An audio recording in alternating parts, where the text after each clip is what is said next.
I'm really pleased and honored to have the energy called Julius and the human forms known as Brad and Kasey here with me. And if you've known their work, fantastic. You're in for a treat. You know it. And if you have not yet, well, you're going to be in for an awesome surprise. I would like to welcome Brad and Kasey and Julius to the Dare to Dream show. Welcome. Oh, it's our absolute honor to be here. Thank you so much. Thank you so much. Yeah. For anybody who does not yet know you, what is Julius? Who is Julius? Julius is a high light intelligent group of energy and wisdom that have held human form here on this realm. Like every other physical embodiment that comes, all of us who are on our spiritual journey, they finally mastered theirs and were able to ascend off. The extraordinary thing is that they had a very personal relationship with my husband, Brad. Their last incarnated life was around 1,500 years ago. They had this incredible agreement to continue to work with Brad on his conscious journey. Brad's incarnated in different lives. Julius has been with him here and there and everywhere. In this particular life, Brad acquired a massive brain injury, and Julius decided to step up and heal him. And I've had the honor of harnessing the transmission of Julius, providing the conduit for them to speak through so that they could work their healing and their conversation to open Brad's mind and expand him beyond his limitations. And then he was crazy enough to throw me in front of live audiences as Julius because he felt so strongly that their message was relevant for everybody on their conscious journey, which we're all on. You used a word, transmission, that through Brad's experience and subsequent healing by Julius, it was offered to you or brought upon you to take on this energy. So are you saying that you didn't channel before this happened? This is all new for you? As this profound experience, yes. But the truth is, of course, we all trickle into our gifts as we allow them to be. My busyness of my life passed it off because I was busy. I had children, I had a business, I had a marriage that was failing, I had distraction. And so I would get it. I would get it periodically with people. We'd have conversation and some information would come through and other people would be, where did that come from? And I didn't know what they were talking about. And I had to get on with it. Timing is everything. We all know that. And so is intermingling and connection. And when all of those things meet, the cosmic tumblers fall into place and the profound experiences that we are meant to have show up. And Julius, is that as in Caesar? Is that as in the month of Julius or July? Or where does the name come from? It's Caesar. It is. Yeah. Which is mostly what everybody gets the first minute they hear the name. We didn't always put that information out because we didn't want people to get overly distracted with that. Brad was a very, very dear friend at that time. Even in that life, he acquired a brain injury and died. Is that crazy? That's crazy, actually, to repeat history like that. Why? Yeah. At that time, Herod, who was Brad, was Herod at that time, actually did the teachings to Julius that helped him go. So then Julius was like, well, I guess we'll return the favor, right? Yeah. And to wait that long. Right. For recompense, too. Well, he's pretty didn't forget. Yeah. He's pretty stubborn, so they've probably been trying for a really long time. But more than that, it's the deeper, profound wisdom. More than the characters that we play, more than the costumes that we wear. It's where, when, how, why we are able to access all of our wisdom and what inspires that for us. And it's the runners that show up. It's the lovers that show up. It's the children, the parents, the friends. And when we get out of our altered ego and our judgment, we realize all the gifts around us and everything unfolds. Then I do want to ask you, is there anything you want to add to that story? The most fascinating thing that I have found with this whole experience with Julius has been, number one, I didn't go looking for it. This was certainly not something I had been pursuing. The spirituality business was certainly not even a consideration for me in my life at the time that all of this came about. And the fact that I've theoretically had to hit myself over the head 4 times in this lifetime to finally get it, to get the point, is really kind of amazing when you think about it. But I've also learned that when you're ready to take that next step, the doors open, and until you're ready, they won't open. You can force it all you want, but it's just a process. And human beings are just so impatient with the process. And if you become patient and patient, it works itself out. Okay. I feel like you were just talking to me. Thank you. Yeah. That allowing process. Yeah. This is Debbi Dachinger, and you're listening to Dare to Dream Radio. Join me after the show on Facebook at Dare to Dream Radio and TV. We'll be right back. Hey everybody, this is Dr. Dane here, and I would like to invite you to an adventure in being. I've just written and finished a new book known as Being You, Changing the World. Are you one of those dreamers? One of those people who's always known that other possibilities should be available but haven't yet been able to see them be created? Well, I wrote this book for you.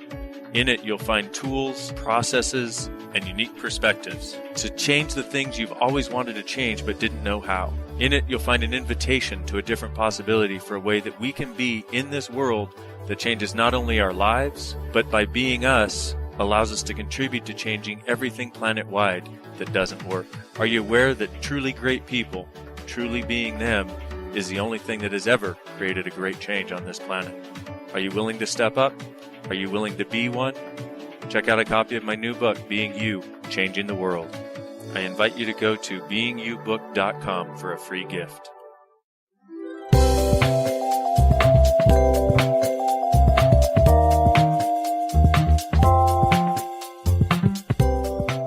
Do you love wine? Do you enjoy drinking it or sharing it?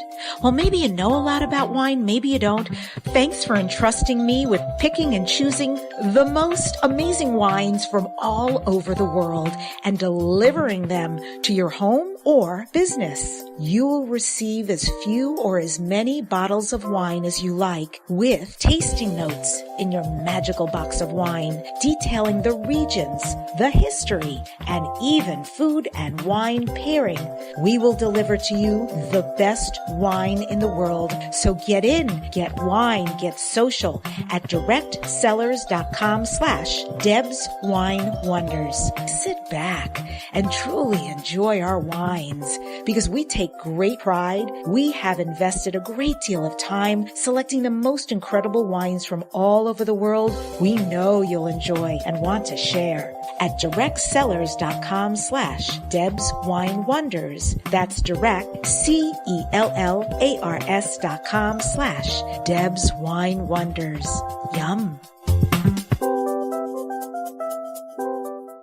Can we invite Julius to the party? Oh, they're here. They're here. Mm-hmm. Oh, great. You talk about the grid. Yeah. Explain, Lucy. Explain the grid. So, Masters, physical embodiments are a derivative or a slowed down version of thought frequency. We describe source as all thought, because everything comes from a thought. Everything starts with a thought. So, in a way, we describe source as a substance that you create from. That means it's everything, all possibility. It's extraordinary. It really is. That means it's everything for everybody. And the expressiveness of that thought is the expansion of Source. That's what souls do. That's what souls do. You are these magnificent providers of Source knowing itself through the expansiveness of thought, which you do by feeling a thought and demonstrating it. Okay? You did this in your creation of all that is, in your creation of all that was physical. And when you developed this physical plane, you danced with joy in the midst of your creation. And yet you desired so much to play on the realm for which you demonstrated. But you couldn't because you were light configuration, and light passes through matter. So the very last thing that you developed on the physical plane was your own physical embodiment so that you may interact and know all that you are. When you slow your energy down from light, which is exactly what you do, from light, gastric movement and polarity is created, and then particles of matter start to adhere. But they adhere to something. They adhere to an energetic gridding pattern that you create through your thought intention for the configuration that you desire to experience. Okay? Kind of like a Superman suit that shows up before all of the rest of your filling in takes place. Spider-Man's actually a better... That's correct. The webbing. That's correct. The webbing effect. That gives you kind of an idea right. of the way that works. Right. That is a thought matrix grid, because it's the gridding effect of thought intention that's about to be developed and about to be expressed through. Okay? Upon original creation, that grid is very pure, very high frequency, and full of potential. When you've come into a physical embodiment, you don't lose the grid. It's still imprinted. It's what holds everything together, so to speak. We spoke about that. So thought consciousness or thought holds you together.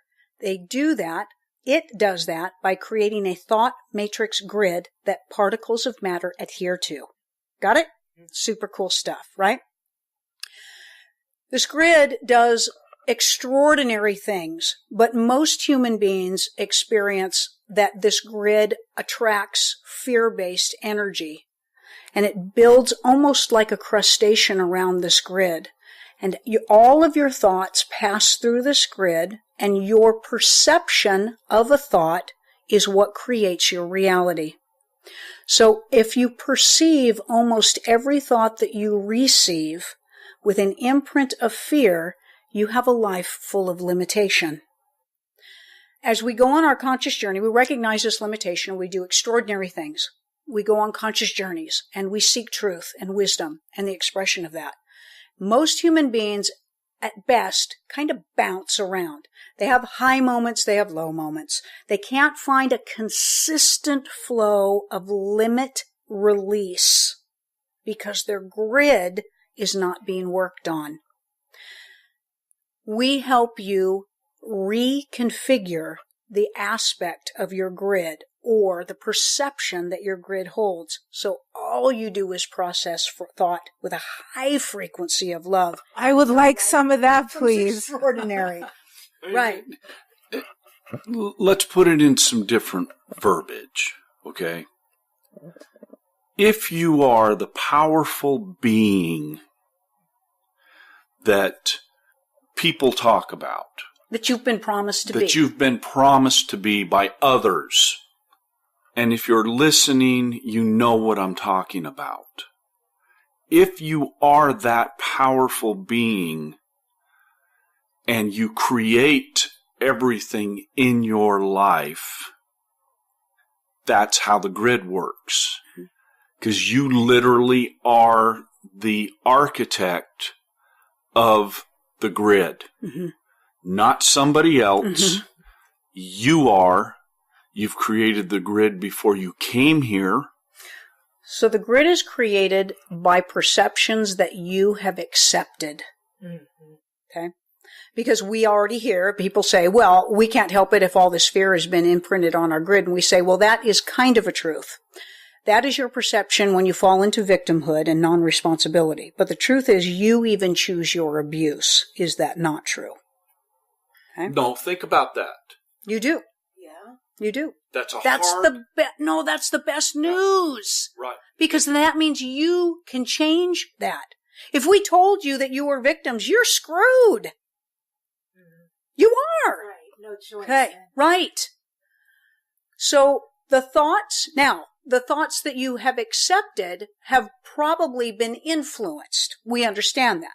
A lot of the thoughts that you accept follow patterns in a family, follow patterns in society, because you want to be accepted. You don't want to be punished. And the worst type of punishment for a human physical embodiment is isolation. Okay.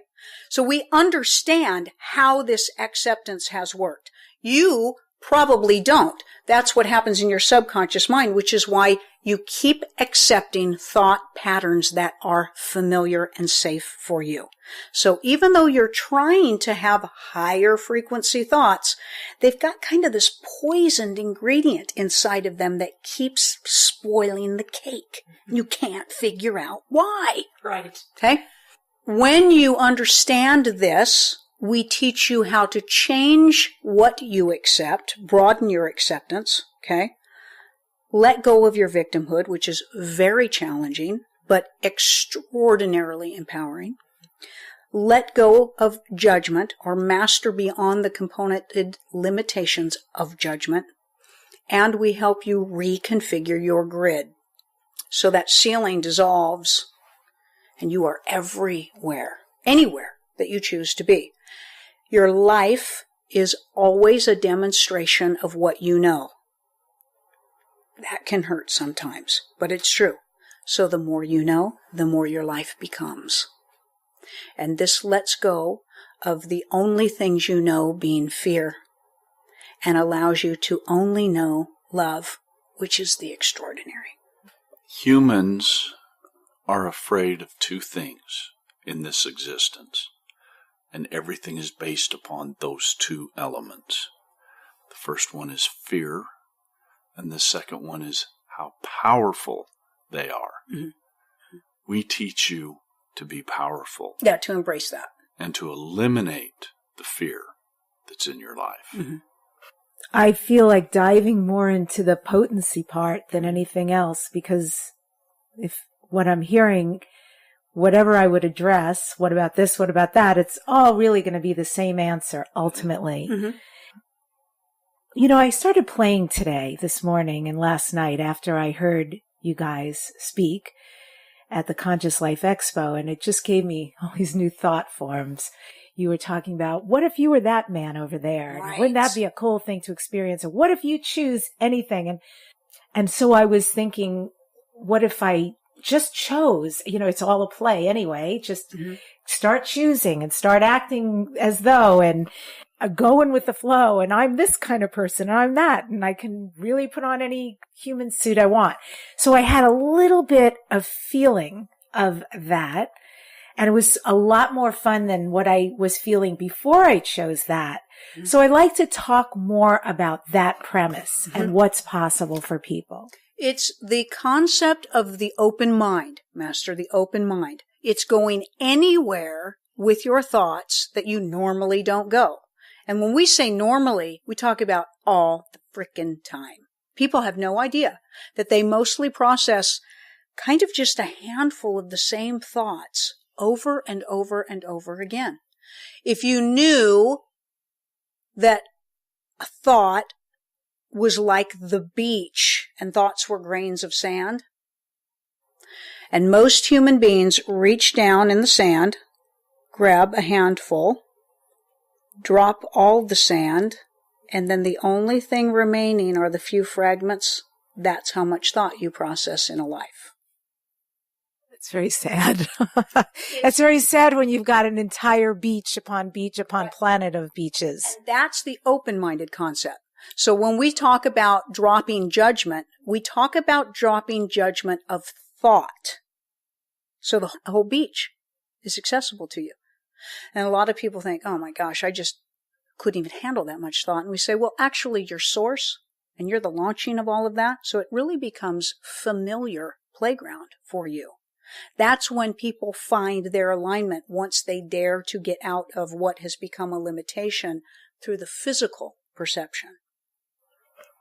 Now, you sat in a program and heard for just a brief few minutes us, and you went home and changed your thought pattern for fun. And it changed your whole perspective. Yeah. For just a brief moment, because those were the words that came out of your mouth. Yeah. For just a brief moment. The purpose is the joy that it brings.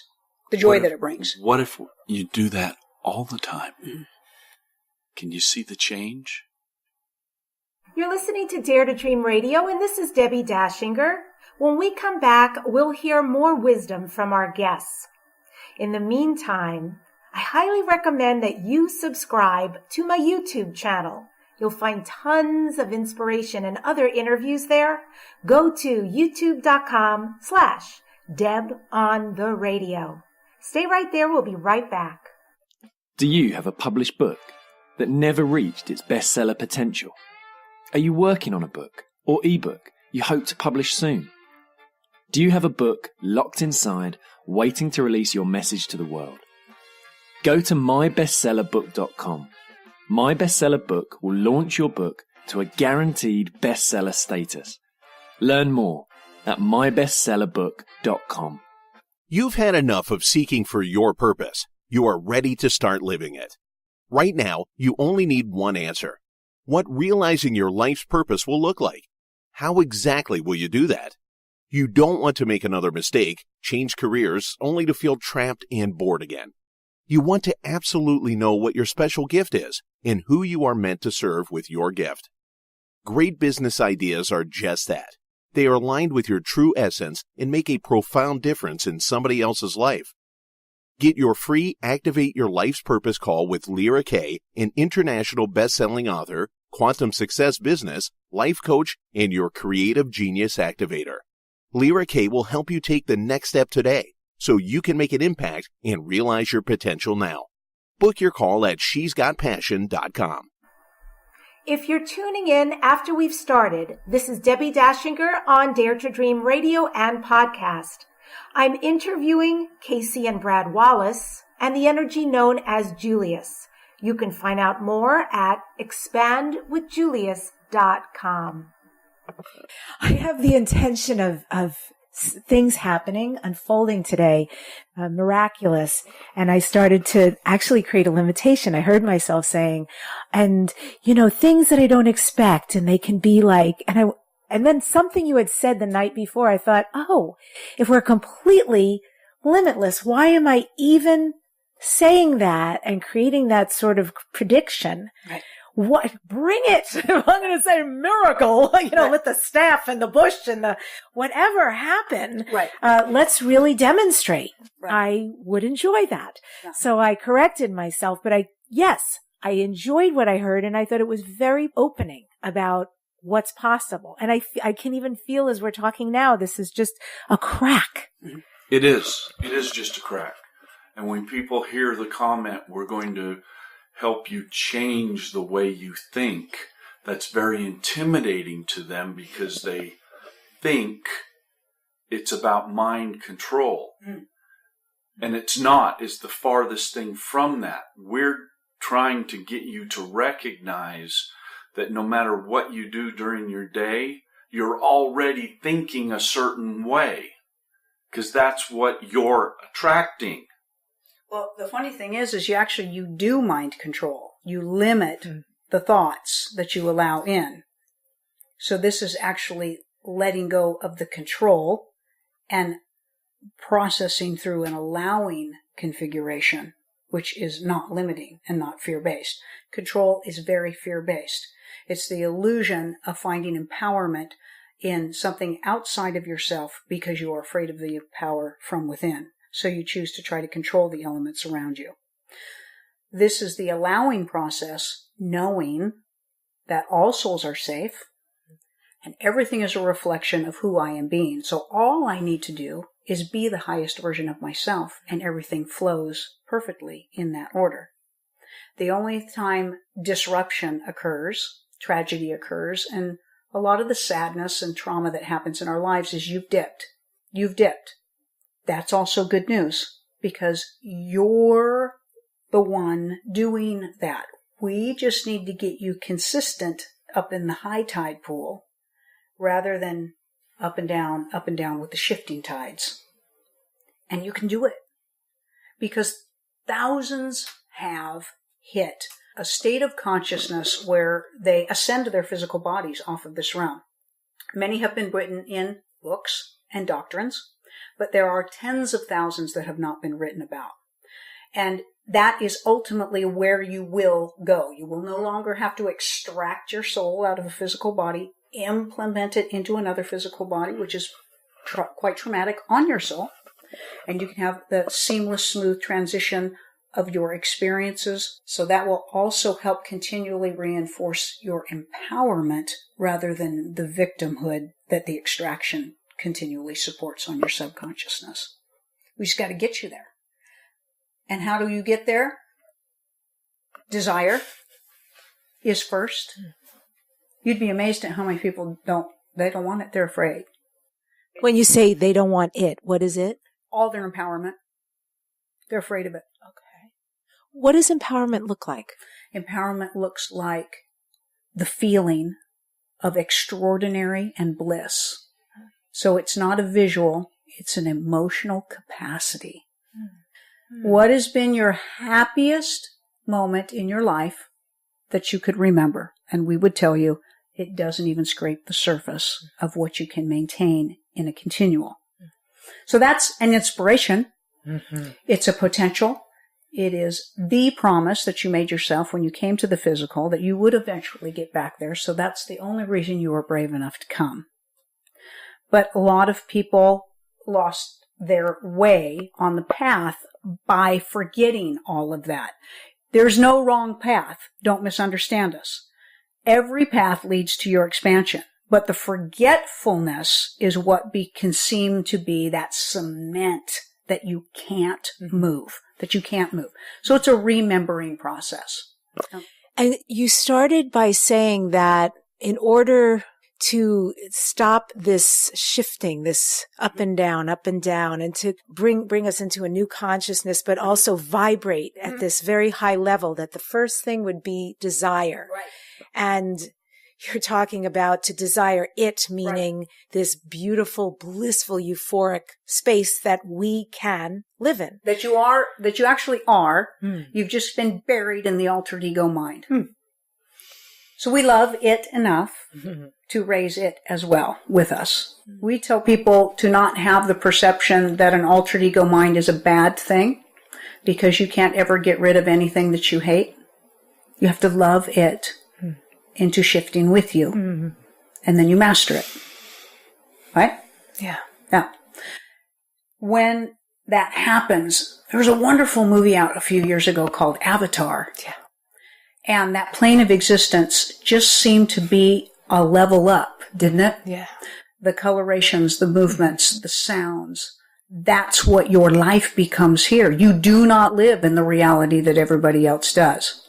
The great thing is you can intermingle in that reality, but your experience is the extraordinary. That's what everybody's really looking for. They don't really care if anybody else has it. The great thing is when it happens for you, you demonstrate that potential for all others, and then they desire it, right? Yes. But that's what's waiting. When people talk about this conscious shift that has the potential of existing here on this realm, that's really what will start to happen, because everyone's perception creates their reality. So what is real for you? What is real for you? You don't have to wait for everyone else to shift. You're the initiator of that potential. And you can do it in a moment. And doing it in a moment, what does it necessitate? You're allowing. And your work. And your intention. You have worked so hard to become disempowered. You really have. You've worked really hard at that.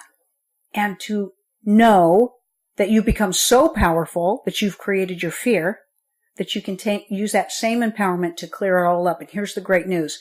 It takes a lot less time when you're using the rocket fuel of love than the tar of fear. When we say you can do it in a moment, everything lives in the moment of now. So for some of you, it may be literally time in a moment.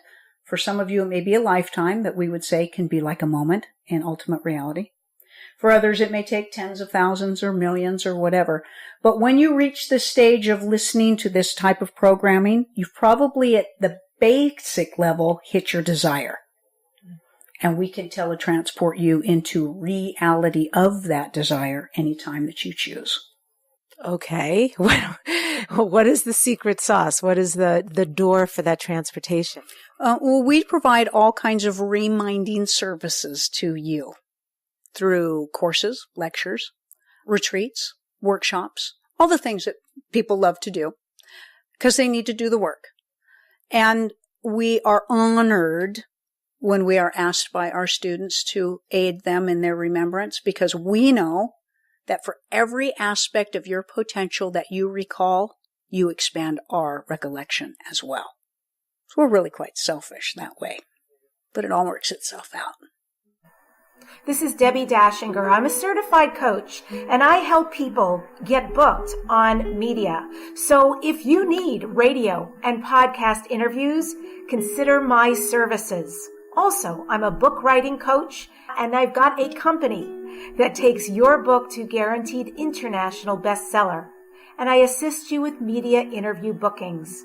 When you're ready to get your book written, take it to bestseller, and be interviewed, email bestseller@DebbiDachinger.com. Email bestseller@DebbiDachinger.com. Or go to my website, DebbiDachinger.com. Stay right there. We'll be right back. You've had enough of seeking for your purpose. You are ready to start living it. Right now, you only need one answer. What realizing your life's purpose will look like. How exactly will you do that? You don't want to make another mistake, change careers, only to feel trapped and bored again. You want to absolutely know what your special gift is and who you are meant to serve with your gift. Great business ideas are just that. They are aligned with your true essence and make a profound difference in somebody else's life. Get your free Activate Your Life's Purpose call with Lyra Kay, an international best-selling author, quantum success business, life coach, and your creative genius activator. Lyra Kay will help you take the next step today so you can make an impact and realize your potential now. Book your call at shesgotpassion.com. Be laser focused on ideal clients. Advertise on Dare to Dream Radio. Great rates at ads@DebbiDachinger.com. Create awareness of your valuable content. Sponsor the Dare to Dream Radio show at ads@DebbiDachinger.com. Advertising amplifies everything you're doing towards success. Increase your business. Write to ads@DebbiDachinger.com. When you walk through the world truly being you, everything and everyone is invited to change. Join Dr. Dane here in his unique classes on being you. Whether you've been asking for something greater, looking for a way to change your life, or longing to change the world, Dr. Dane's Being You classes crack open a world of ease, joy, and possibilities. For a list of Dr. Dane here's upcoming classes and resources on being you, go to www.beingyouclass.com.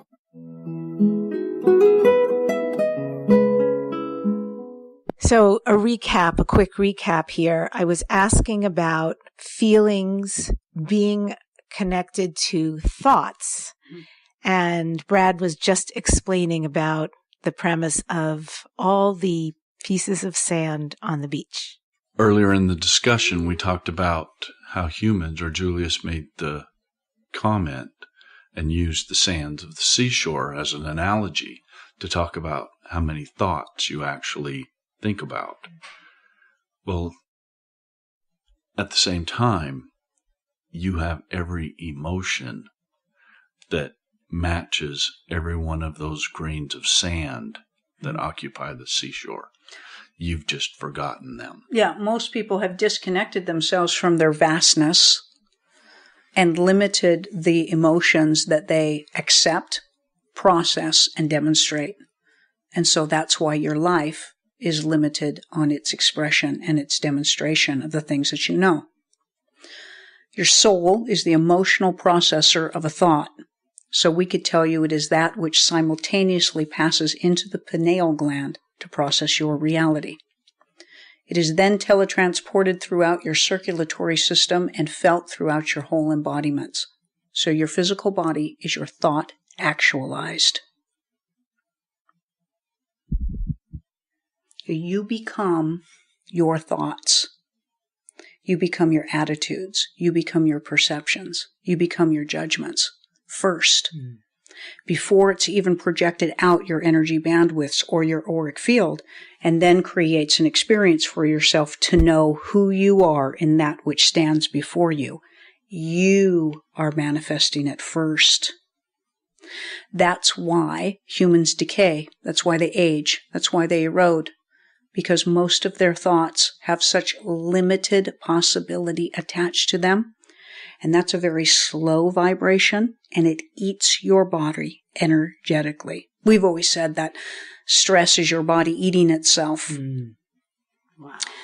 As we shift that, and we do receive the thoughts, and we attach emotions that we choose instead of that we are victim of, and we are consciously aware of what will happen if we don't choose wisely.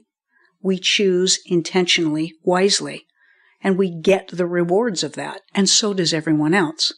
Because then when you think love and you feel love, you then know love, and you create love and demonstrate love. And you attract love. Right. Can you give me an example? So I am really following, and at the same time, this is so big. This idea of choosing, the vastness, all of that. I know the feeling it brings in me is tremendous, but I want to go there. Really, I do. Mm-hmm. And how can we fly? How can we exhibit that? What does it even look like to choose? And how do we know where to go to choose? Let's take a step back and let's clarify for just a second. Mm-hmm. The choosing process has been taught by many practitioners for eons and is still taught today. It's just that nobody gives you the recipe right. Mm-hmm. to put it into use. Mm-hmm. And that's what we do, is you supply the ingredients. Mm-hmm. We're just showing you how to mix them. One of the most profound things that human beings can do is practice what we call the open thought game. The open thought game. Most times when you gather with your friends, you gather socially, you gather in your workplace, you gather economically, and you gather politically. Topics are suggested, and then that's the topic that rolls around. And it keeps everybody in the same space and in the same energy and in the same limitation. If instead you dare to gather your friends and you say, let's play the open thought game. It's a game that's familiar because you played it in kindergarten, the telephone game. But in this case, you say, we're going to begin, and Debbie's going to throw a crazy thought possibility out there, something that she's never thought about before. Could be anything. Could be a creature, a place, a thing, a possibility.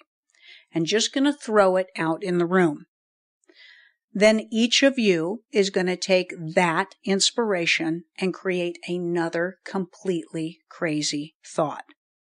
The thoughts are not allowed to make sense, and they are not allowed to link together so that something at the end makes sense. They are just designed to inspire imagination, fantasy.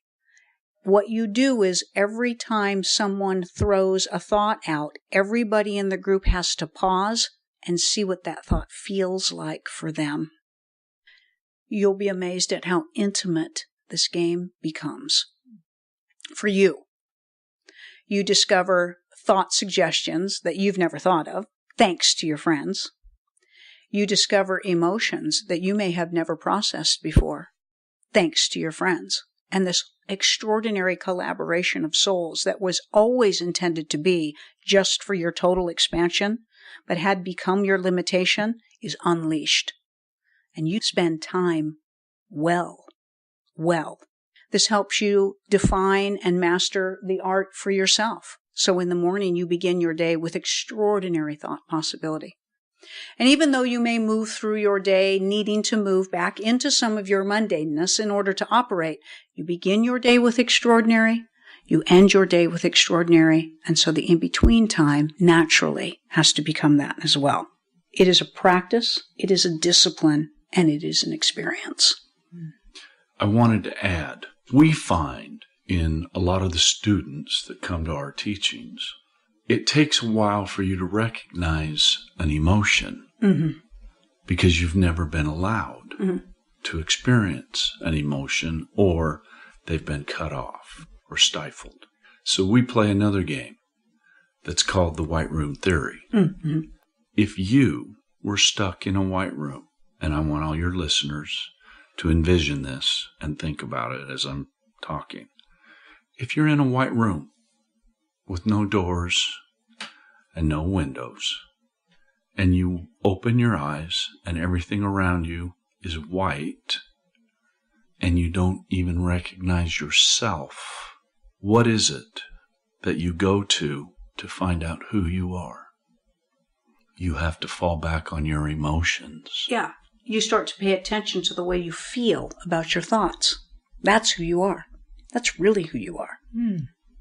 So this is a game also that helps to refine your emotional capacity, refine your awareness, because who you are is how you feel about things.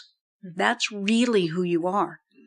A lot of people hide their feelings because, well, I feel angry about that, but that's not a good thing. So I'll stifle that feeling and I'll show up at the family reunion with a smile on my face, even though it's killing me because Uncle Alfred raped me when I was 12. And we say that just becomes that crustacean. Now, that doesn't mean you have to walk into the room and belt Uncle Alfred in the face. But it does mean that you are allowed to feel. You are encouraged to feel, because that's the clearing process. That way, Uncle Alfred no longer binds you when you see him.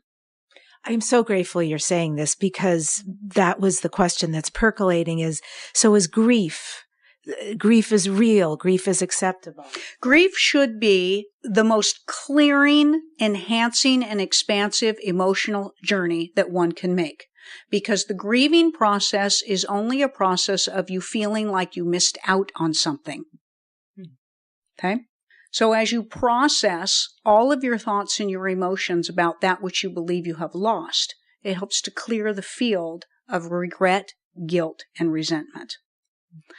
But even better, to play that truth in all of your relationships throughout your life so that you have a completion and a knowing that all is well, no matter whether the physical is there or not. And you don't have to really grieve. You just shift into a new experience of the relationship. That's a totally different process. Death for us is a complete illusion. It is not real. It is nothing more than a shifting of an opportunity of a relationship. And if human beings had always understood that, they wouldn't grieve so much the way they were. They would have an opportunity to know relationship differently. And that is extraordinary. We understand the pain of physical loss. We do. We've been there. We've caused it. Okay? We understand. But the only thing that got past us was the broader perception. The broader perception. That way, nothing outside of you governs who you are from within. That's empowerment. Some people will say, well, you become cold and calloused and detached from that which you love. And we say, no, actually, you become extraordinarily connected. So you never have the loss in the first place. That's what heals it. That's what heals it. Some people don't want to heal. Seems strange and ridiculous, but they sometimes shift into an identity of the loss. They can take on a new sorrow, a new aspect of victimhood, and an excuse for many, many things that they don't create in their life. Well, she lost her son, so we totally understand now why she is depressed all the time, or detached all the time, or is an alcoholic, or is a drug addict. And we understand. And that's perfectly fine. But when that's an excuse for your potential, that becomes just a detriment and a block that can seemingly be impossible to get beyond. Comes back to empowerment, comes back to ownership and expansion, and working all of those things simultaneously, which actually does work all things simultaneously. And then you never feel loss. You only initiate and express and experience gain, because everything expands you. So what if there is somebody who's a conglomerate? There is the victimhood, there is the trauma, and yet there's this enormous capacity to love. What is the way to balance that or heal that so the crustacean doesn't have to be so solid, but instead one can break free into their full potential? The first thing is for a victim to decide whether or not they're truly done with their victimhood. Many are not. Again, their victimhood is a great place to hide. It's a great place to excuse. And we say, continue to enjoy it, because you must finish it up. You must have it until your guts are full of it in order to be done with it. So go ahead. That's why when you see victims, you think to yourself, it's all good. They're getting their fill so that they don't have to return to it. But when you get the time where you realize that being a victim isn't solving any of your problems, it's making them worse, and you're willing to pick up the big girl and boy panties and say, I'm going to take a different approach. I'm going to dare to be the empowered one that has created my victimhood, because then I can let it go. I don't need anybody else to let it go for me. That's a time of shift and awakening in and by itself. And then it's a journey out of victimhood, which is a journey out of judgment. A journey out of judgment. That's what it is. What do you mean by that? So victimhood is a perception that something good or bad or right or wrong has happened. That's a judgment. So as you alleviate judgment, you learn the ownership of the isness of choice and take judgment away, and then you don't have to be a victim anymore. You're empowered. You're empowered. That's what heals. That's what heals. When someone says, yeah, I really loved kicking the dog snot out of myself for such a long time, and now I don't anymore. And everybody's like, wow, you're brave, because I don't even know what that would look like. And we say, dare to open your eyes. And when you do, everything in your life is that mere conscious reflection back of what you know. So expand your knowing, expand your acceptance. You're the only ones that can do it. But the good news is you have so much help around you just by asking for it. Okay. Talk about that. I sometimes feel frustrated. I mean, I get pissed off at God. I get pissed off at Source. I'm like, yo, I'm talking here, but where are you guys? So what about that? You could chat, but there's no physical result, at least as far as I've seen many times. When you are waiting for someone or something outside of yourself to show up, you will always be frustrated. And you will constantly wait. So why? because that's the process you've created. And you are the powerful one. Yeah, it comes from within you. Not somebody outside of you. Right. So we teach that you are God in physical. That doesn't create arrogance. That creates extraordinary compassion and understanding. And you say to yourself, why am I blocking this? Why am I blocking this? There must be something that's either concerning me or frightening me or stressing me about this situation. I have a limited perspective. I'm going to change out of that perspective. I'm going to get away from my stress, my fear, and my worry. I know that I am safe. I know that no matter what is, I expand. And all of a sudden, the phone call happens. All of a sudden, the person by the elevator happens. All of a sudden, the clients, 10 at a time, hit you and slam you, and you're like, good holy hell, am I going to manage this? We say, be careful what you wish for. Okay? But that's exactly how it happens. When we reach for things outside of ourselves, we have reached an extraordinary aspect of doubt within. We've let fear seep in. Go for a walk, breathe, call a friend, have a great cup of tea, cry, laugh, walk your dog. It will let go. It's your altered ego. And then come back and recalibrate and say, no, I'm going to create. Maybe I won't create this today. Maybe I'll create something else. So I'll go create something else and you'll be amazed that the previous thing shows up. That's the energy of allowing. But it's work, but it is the most valuable work. When all of your parents and all of your ancestors told you, get up and work, use your hands, use your feet, get dirty. And the fulfillment and satisfaction from that process of knowing that you created something is what hits you. And a lot of people are missing that because they just want everyone else to do it for them. If we had an energy that did it for us, our souls would not be satisfied because you're only satisfied in the process of doing yourself. That's what free will is. That's what free will is. Source, or you, desire to know yourself as everything, so you will be everything, and you will do everything, so please don't judge it, because you could not know yourself as the all unless you have experienced the all. If anybody else could do it for you, your soul would not be satisfied, because it has an insatiable appetite to know itself. So if I hear two things, if thought creates, but also action creates? It's not simultaneous. So many teachers talk about consciousness and energy. Consciousness and energy. That's thought and emotion. So you think of thought and consciousness are the same thing. Energy and emotion are the same thing. So your emotion is the energy behind thought that propels it into a demonstration or a reality. And it works simultaneously together. So your emotion is the rocket fuel to the rocket that moves it into an experience. The problem is most people don't choose their thoughts or choose their emotions. So things get really screwed up and chaotic and unpredictable and traumatizing and fear-based in their life. The conscious journey is choosing your thoughts, choosing your emotions, and choosing your reality all the time. Seems like a lot of work, but it's much easier than cleaning up the mess.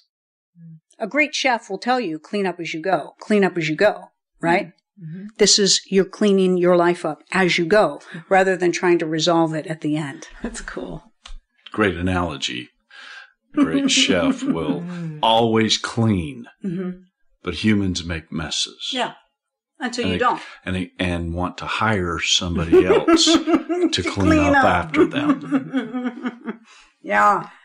So for people who do have trauma, is that a reality? That something would happen that sort of spins one out or locks one up or creates PTSD or some kind of trauma? Yes? It does. Your perspective creates your reality. End of story. End of story.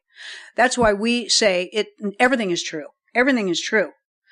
And we understand that. Change your truth. Change your truth. Trauma is an extraordinary, impactful perception of limitation. Okay? Fear and limitation. Whether it be physical trauma, emotional trauma, either of the two can freeze you. Mm-hmm. Your resolve still goes to your empowerment of knowing that you chose that experience to be expanded. Helps to ease the victimhood perspective of the action, because trauma is also an extreme victimhood perspective.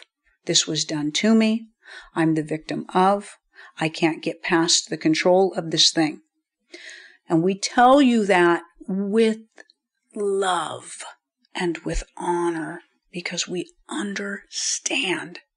But we want you to be able to release it. So we need to tell you this. When you've had your guts full of being a victim, you'll be brave enough to see your empowerment, not judge it, and then become it. That's the process of consciousness. That's the process of consciousness. And when you do that, you don't experience trauma ever again. ever again. When you hold trauma, everything becomes traumatic, right? So somebody who has post-traumatic, they experienced an extreme trauma. And what is so devastating is that things trigger that trauma, or they attract another trauma experience for themselves because that energy's there. And you're constantly reminded of it. Right. But who's allowing it to be reminded? Yeah. Does that make sense? Yeah. You are. Yeah. You're the one that is reminding yourself of that experience over and over and over again. Mm-hmm. You're the only one that can stop it. Yeah. It's a process. It's not easy. Yeah. It's not easy. It's simple, but it's not easy. But at least it's got the potential. It's got the potential for healing instead of, there's a great saying that says there's a difference between a cure and a healing. Right? Mm-hmm. This is where healing occurs. There's some things that will cure you till the next thing shows up and you need another curing and then the next thing. But when you heal, shit doesn't show up again. You're done. Yeah. Julius, what is the most interesting or important thing you have learned this year? That human beings, through the extraordinary demonstration of the millennia youth that are showing up, are finally learning to understand that age and wisdom do not necessarily go hand in hand. That's a breakthrough. Oh, I love that. I'm a big hero of millennials, I'll tell you. And what about you? Most important thing you've learned this year or noticed this year? How powerful I can become and not question it. Because questioning it is a big part of the process. You do that a lot. That in and by itself becomes a task that can seem never ending. So as he continues to raise his consciousness, as we do, we get those extraordinary breakthroughs and it just comes off. It just comes off. The fear just comes off. That's where peace sits. Calm sits. Bliss and joy, that continual flow instead of the tidal waves. Yeah. It's beautiful.